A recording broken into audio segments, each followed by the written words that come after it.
long before spreadsheets and interest rates. Kings ruled with coins. In ancient markets, money was more than a medium, it was power cast in metal. Each coin carried the face of the ruler, a silent promise that his authority was worth its weight in gold. But as empires grew hungry for conquest, the metal grew scarce and the first seeds of inflation were sown. In the Roman Empire, the silver denarius was sacred. But when emperors needed more money to fund wars, they shaved the silver content, mixing it with cheaper metals. The coins looked the same, but their value eroded. Prices rose, trust fell, and merchants demanded more for less. The people saw prices rising, but the real story was this. Rome's rulers had quietly stolen their wealth through currency decay. Centuries later, medieval kings repeated Rome's deception. They called it recoinage. Old coins were collected, melted, and reminted, but with less silver each time. Inflation became a royal tax hidden inside the currency itself. The poor paid it unknowingly. The crown gained wealth invisibly. In Renaissance Italy, money changers became bankers, and inflation found a new engine. Instead of melting coins, they created credit. Gold in vaults gave birth to paper notes, each promising value that didn't fully exist. The power to issue money had shifted from kings to financiers. The alchemy was complete. Wealth could now be printed. By the 17th century, the British crown borrowed heavily to fund wars. The Bank of England was created not for the people, but for the empire's debt. Every pound printed backed royal ambition. As more money entered circulation, prices rose. But the rich who owned land, ships, and colonies grew richer. The poor, with fixed wages, paid the price. Inflation had become the empire's invisible engine. As machines replaced men, the gold standard emerged to bring discipline to money. For a time, inflation was restrained. Each currency note had to match gold in vaults. But this system chained governments. Wars, greed, and expansion demanded flexibility. The gold anchor kept the empire steady, but it also kept it from growing endlessly. When World War I erupted, nations abandoned the gold standard. They printed to fight, prices soared, savings evaporated, and the middle class shrank. Inflation had returned not as failure, but as policy. The war was won not just with soldiers, but with printing presses. In 1920s Germany, inflation devoured civilization. Prices doubled every few days. Workers were paid in wheelbarrows of cash that lost value by sunset. Yet while citizens starved, speculators who owned real assets, land, factories, gold, emerged richer. Inflation did not destroy all wealth. It merely transferred it upward. From Rome to Berlin, the pattern was identical. Inflation punished labor but rewarded ownership. It crushed savers but elevated creditors. And every time, those who created the money, kings, bankers, or governments, gained power as others lost it. Inflation was not chaos, it was control. The stage was set for the modern world. Inflation was no longer seen as theft, but as policy, a necessary part of progress.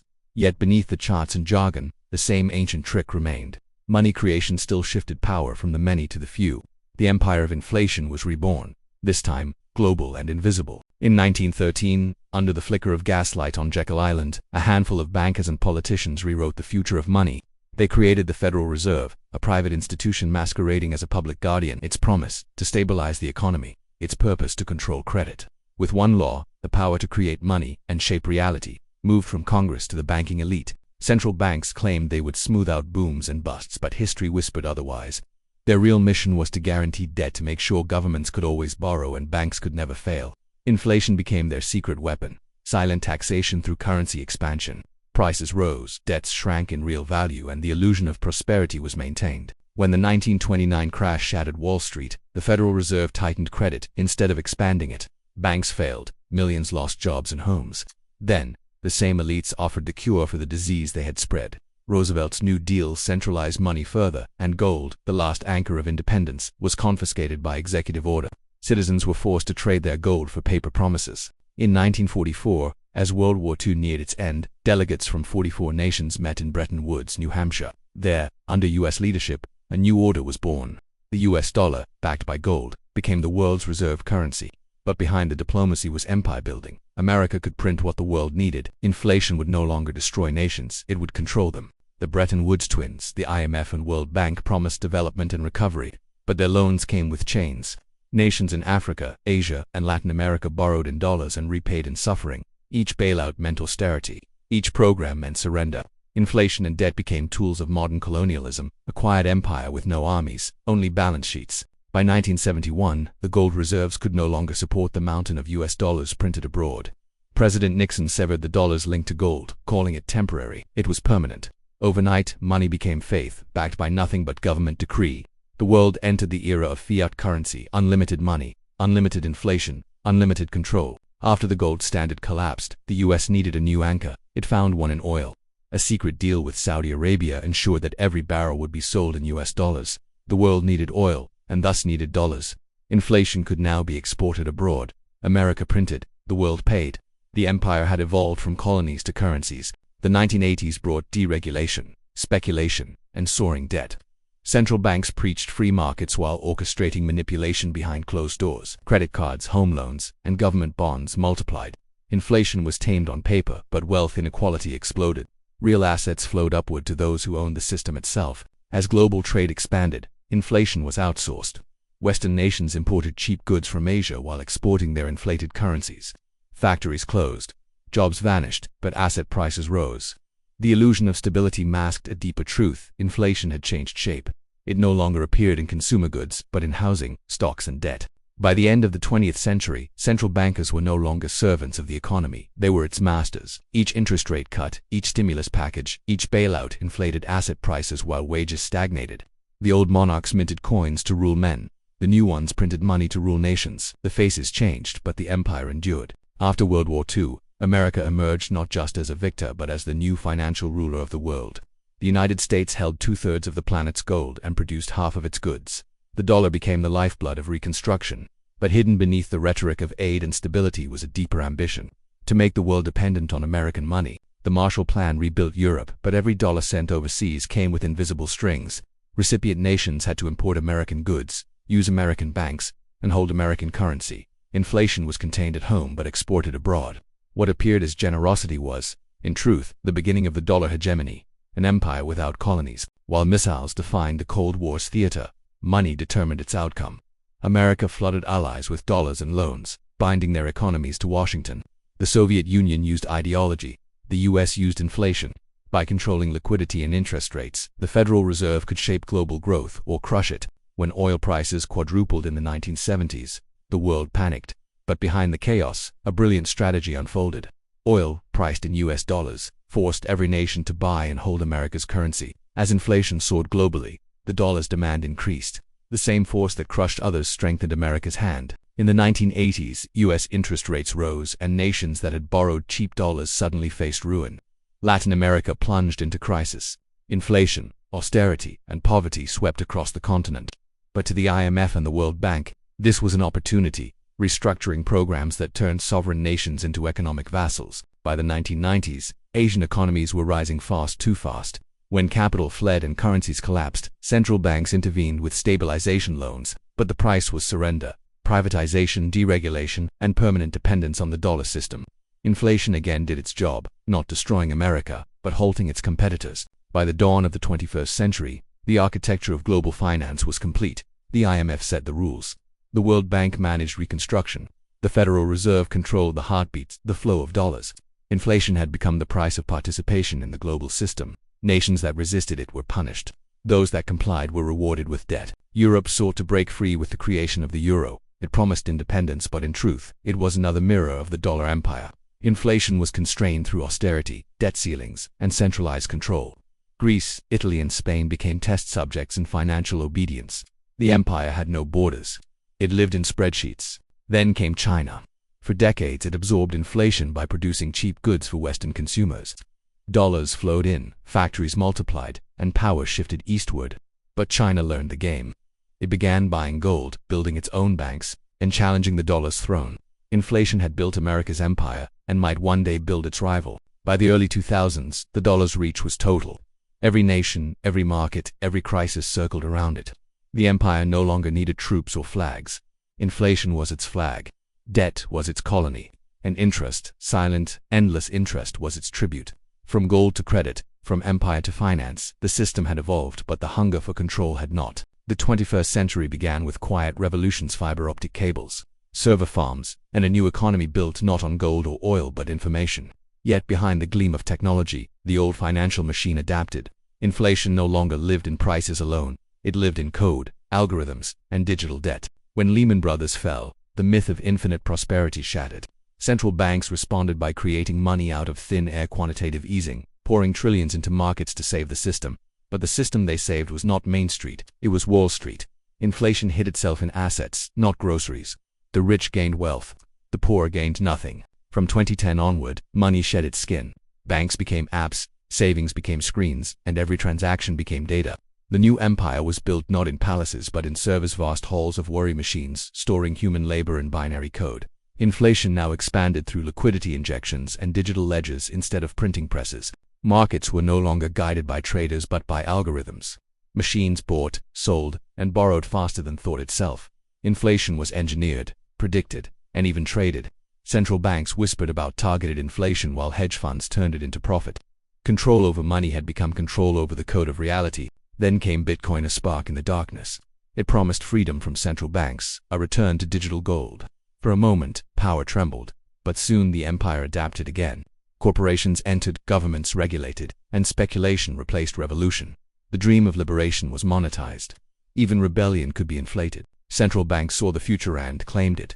Across the world, digital currencies were designed, each promising efficiency and safety. But beneath the slogans lay something ancient: total surveillance. Every transaction traceable, every account controllable. Inflation would no longer be a side effect, it would be programmable policy. Cash was the last refuge of privacy, the final echo of independence.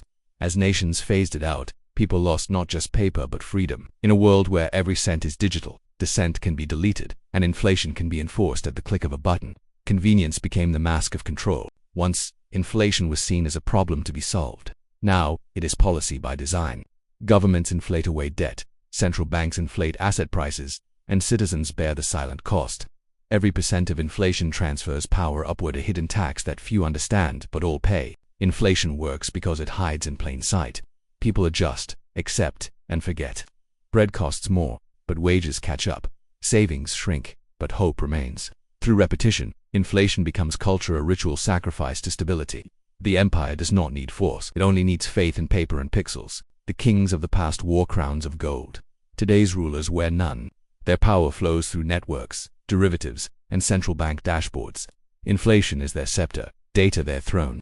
The cycle of empire endures, no longer visible in borders, but in balance sheets. The old alchemy remains: create money, inflate trust, concentrate power. Governments celebrate GDP growth, stock market highs, and record profits. But beneath the headlines lies a deception. Growth today often means inflated money, not real production. When the printing press replaces productivity, every boom conceals decay. The empire smiles for the cameras while its foundations quietly crumble. What we call wealth today is often debt in disguise. Every loan creates new money. Every credit card swipe expands the illusion. Nations borrow to grow, companies borrow to survive, and citizens borrow to consume. The more we owe, the richer we appear until the music stops. Inflation feeds on this cycle, eroding the meaning of value itself. Inflation promises equality but delivers division. As prices rise faster than wages, the middle class shrinks. Home ownership, savings, and stability, once the symbols of progress, become unreachable dreams. The rich grow richer not because they work harder, but because they own the assets. Inflation inflates. Inflation is most cruel in silence. A loaf of bread that costs twice as much whispers louder than any speech. Families stretch paychecks, parents skip meals, and children inherit less than hope. Yet official numbers claimed 1% inflation, a lie printed in fine ink. The empire counts differently than its people live. Television screens flash headlines of prosperity. Markets up, economy strong, they say, but the screens hide suffering behind optimism. The narrative is managed, the statistics massaged. Inflation is not failure, it is rebranded as growth. The truth is buried beneath the ticker symbols. When money loses value, people chase anything that seems real. Stocks, homes, crypto, art. The result is an empire of bubbles, each floating on borrowed air. The wealthy buy assets early, the masses buy the dream late. When the bubbles burst, inflation changes faces but not victims. Every empire that embraced paper over principle faced the same fate. From Rome's debased denarii to France's assignats, inflation was the executioner. When money loses credibility, society loses cohesion. Trust dies before nations do. The value of a currency is not in metal or ink, it is in faith, and faith once lost is never fully regained. In the modern age, corporations have replaced kings. They mint stock like monarchs once minted gold. Each share split, each buyback, each subsidy inflates the illusion of eternal expansion. Workers remain peasants in a digital feudalism bound not by chains, but by subscriptions, debts, and data. As Western nations print money to rescue themselves, poorer nations suffer imported inflation. Currencies collapse in Argentina, Egypt, and Sri Lanka. Food prices soar. Debt traps tighten. Once again, the empire prints and the colonies pay. The map has changed, but the story has not. Eventually, the illusion fades. Every inflated empire reaches a point where trust cracks, debt overwhelms, and faith vanishes. The printing presses run, but confidence does not return. The charts may rise, but the civilization behind them falls. Inflation was never about prices, it was about power. And when the power concentrates too tightly, collapse becomes destiny. In the ruins of Rome, archaeologists found coins so debased they could no longer buy bread. The empire had traded silver for promises, wealth for paper, truth for illusion. Inflation was Rome's silent assassin. It eroded loyalty, trust, and faith, a glue that held civilization together. The empire didn't fall from invasion, it imploded from within. Centuries later, the British Empire rose on trade, conquest, and credit. The pound sterling became the world's currency.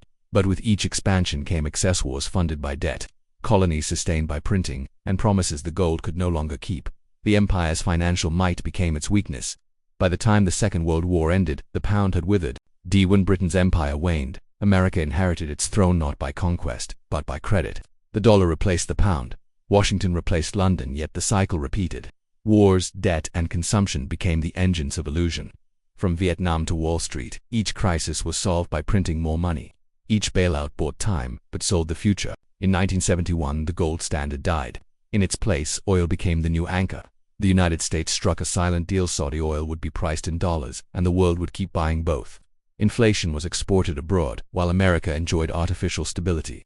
The empire had discovered a way to tax the planet without consent. In the 21st century, inflation hid behind technology. Apps, crypto, and digital tokens promised freedom, but most served the same master: centralized wealth. The new empire was data, not gold. Servers, not ships. The illusion of abundance returned, now faster, brighter, and more global. But the fundamentals: debt, inequality, power, concentration remained unchanged. When money loses meaning, morality follows. Inflation corrodes not only wealth but trust. Corruption becomes normalized. Justice becomes purchasable, and citizens lose faith in institutions. The empire fractures into factions.